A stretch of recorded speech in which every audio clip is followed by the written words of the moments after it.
Tingnan natin. Ayun o. So, ganito siya kalakas mga ka-agri. Ayun o. Ganito siya kalakas mga ka-agri. Hello, good morning mga ka-agri. For today's vlog, mag-install tayo ng ating DIY drip irrigation. So, ito yung drip irrigation na gagamitin natin para sa mga pananim natin na pechay para hindi na tayo mahirapan sa pagdidilig.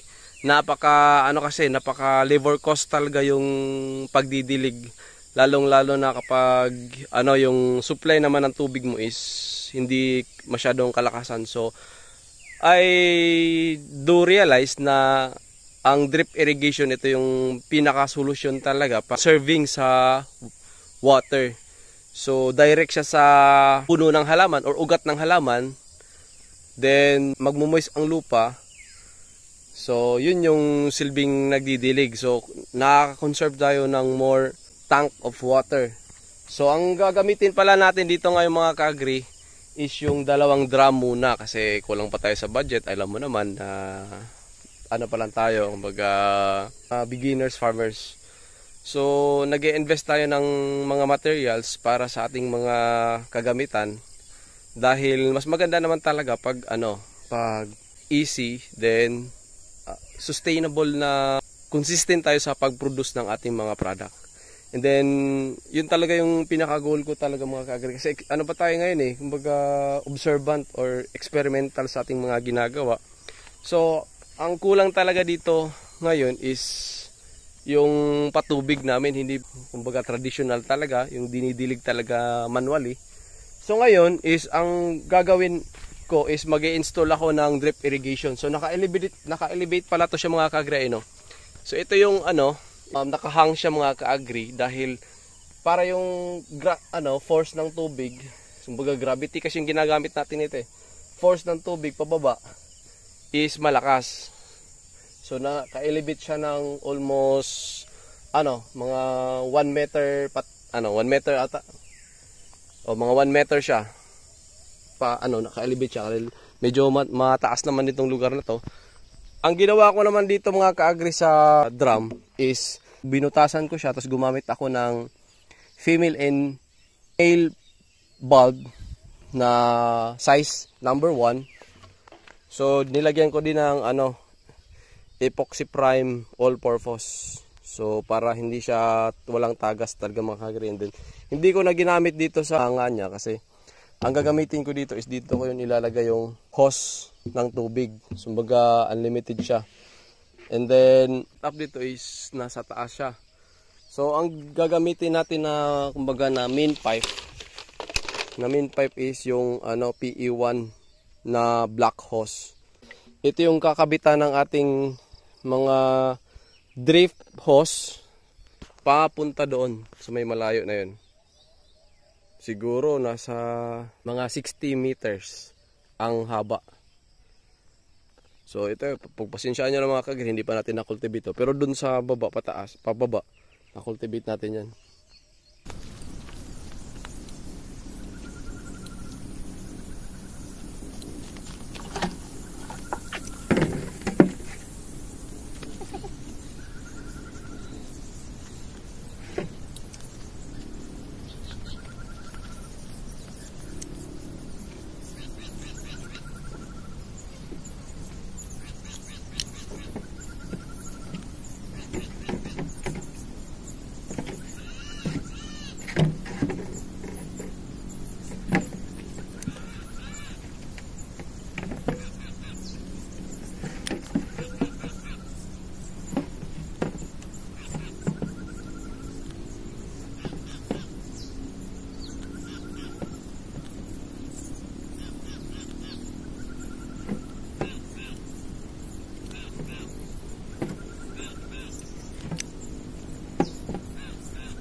Okay mga ka-agri, so dito pala tayo maglalagay ng drip irrigation mga ka-agri. So nag-install na tayo para sa ating main pipe na hose.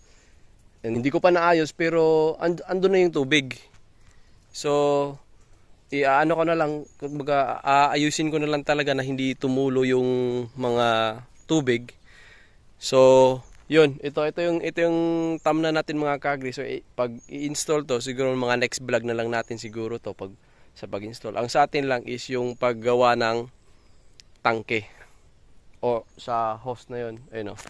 Yung main pipe natin, ayun mga ka-agri, 25 meters to. So tamang-tama na siya papuntang drip irrigation tape 50 to 60 meters. So ito pala yung tractor ni Ma'am Flora, may buhula na mga ka-agri, hindi pa natin na And then ito yung itanim natin mga ka-agri, seedling ng pechay. So yung update pala sa ating mga talong is namumulaklak na mga ka-agri. And then so ito na siya mga ka-agri. Ito na yung ginawa nating DIY drip irrigation. So medyo matulo pa siya mga ka-agri, hindi natin inaayos yung pag ng bulb. Pero at least meron na siyang tubig. Ayun mga ka-agri. So dito siya tumulo. Kanina hindi ito. Ayun o. So ito yung natin. Pero sa susunod siguro mga ka-agri is dito ko bubutasan. Tatakpan to para punong-puno to dito mga ka-agri. So hindi sayang. So ang ginawa ko dito mga ka-agri is naglagay tayo ng T-bulb. And then elbow na may elbow na may groove. So nilagyan na lang natin siguro ng mga 1 feet ng 1 PE pipe. Then ganun din dito mga ka-agri. So ganun din mga ka-agri. Simple lang naman mga ka-agri, at least nakakabundo siya ng tubig. And then ito yung on-off bulb. So tingnan natin. Ayun o. So ganito siya kalakas mga ka-agri. Ayun o. Ganito siya kalakas mga ka-agri pag nilagyan natin to sa drip irrigation.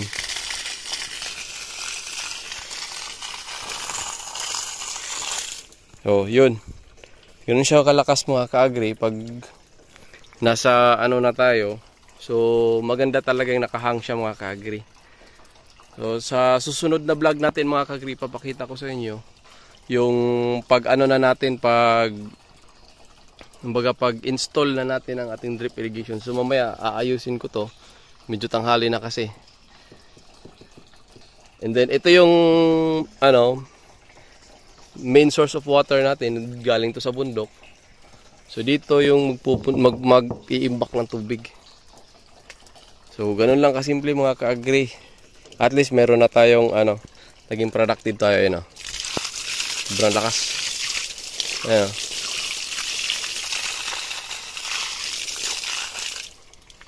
So yun mga ka-agri, so antabayan nyo na lang sa susunod vlog natin paano mag-install ng drip tape hose sa ating drip irrigation para makatanim na tayo mga ka-agri.